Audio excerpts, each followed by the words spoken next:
Hey, what's up? It's Doug Cunnington here, and I'm on the hike. So I said that I was going to come up to this mountain. I'm kind of on the side of a mountain, but you can see the ranges behind me and the hillside. So I'm in Bozeman, Montana, and hopefully a couple people will join up.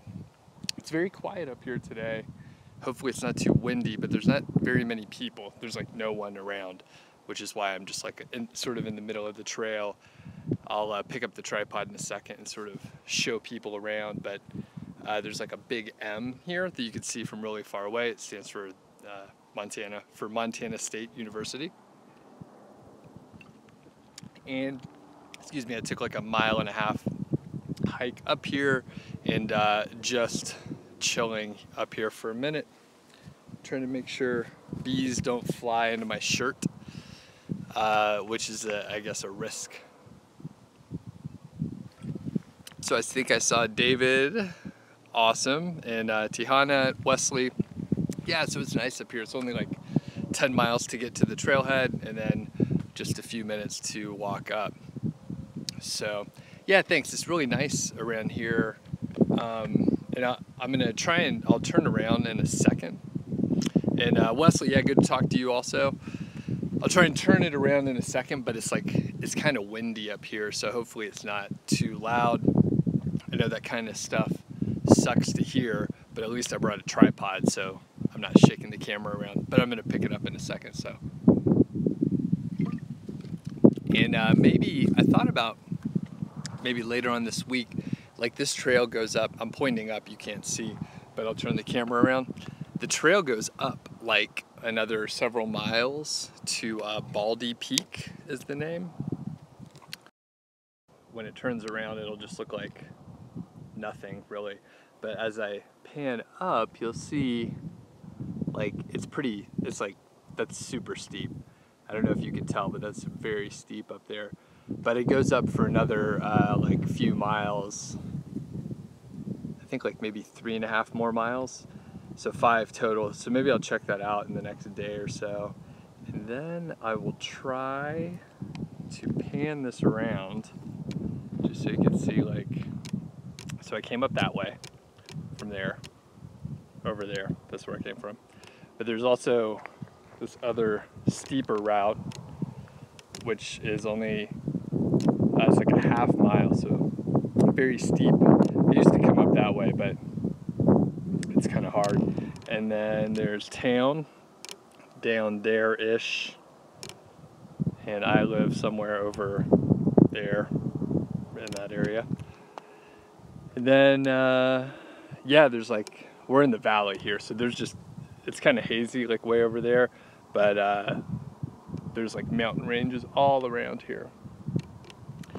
And I expected there to be like a ton of people because it's pretty nice out. This is tourist season. And I thought there'd be like way more people, but I've only seen like a handful and no one's chilling up here, which is kind of surprising. So there's the M, which is kind of hard to see here because I'm so close to it. But from my house, like from my window, you can see this M here. So yeah, that's about it. I didn't actually have anything else to mention here other than show off how awesome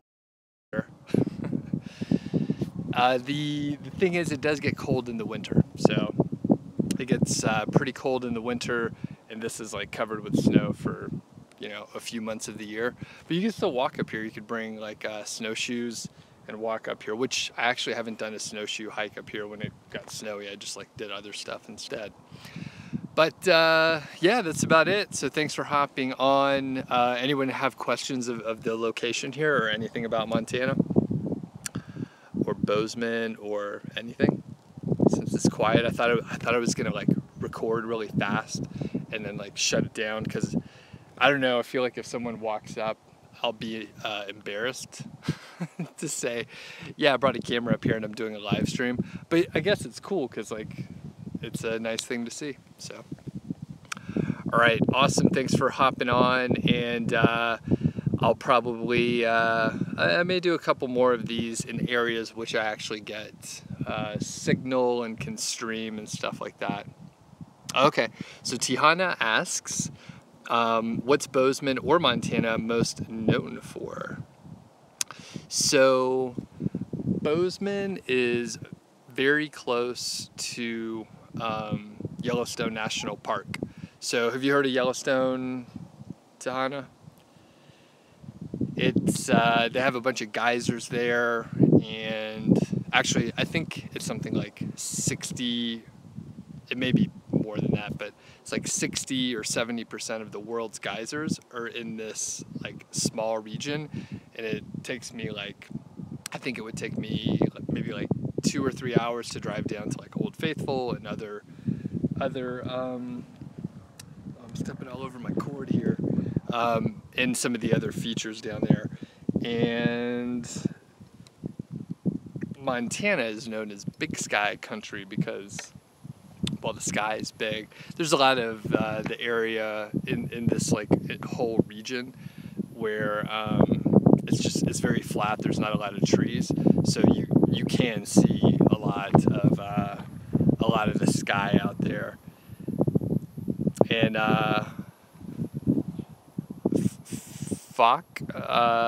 Ahmad says it's night there. Yeah, it's like middle of the day here, like 2 or 3 in the afternoon. I'm not sure what time it is, but yeah. So Tahana, Yellowstone's really close, and that's one of the reasons why we came here. Also, there's like mountains and stuff around here. Lots of mountains all around, which we enjoy, just to hike and just to see them. The other thing people don't talk about much is there's not much traffic here. So I came from Atlanta, where there's a lot of traffic. I know a lot of cities have tons of traffic. Atlanta's one of them. And here, there's not much traffic. So you could basically get across town in 10 or 15 minutes. So yeah, I highly recommend Yellowstone, Tahana. If you could make it out here, you'll probably fly through the airport that's like right over there. So this is like one of the main. It gets busy in the summer because people fly through Bozeman to get to Yellowstone. It's the closest big airport. So cool. Well, thanks everyone for joining up. I'm going to I'll just, since there's still no one around and I don't feel dumb talking to myself up here until you find people. So I was sitting up here just drinking some water before I did the live stream, and there was a guy who walked up and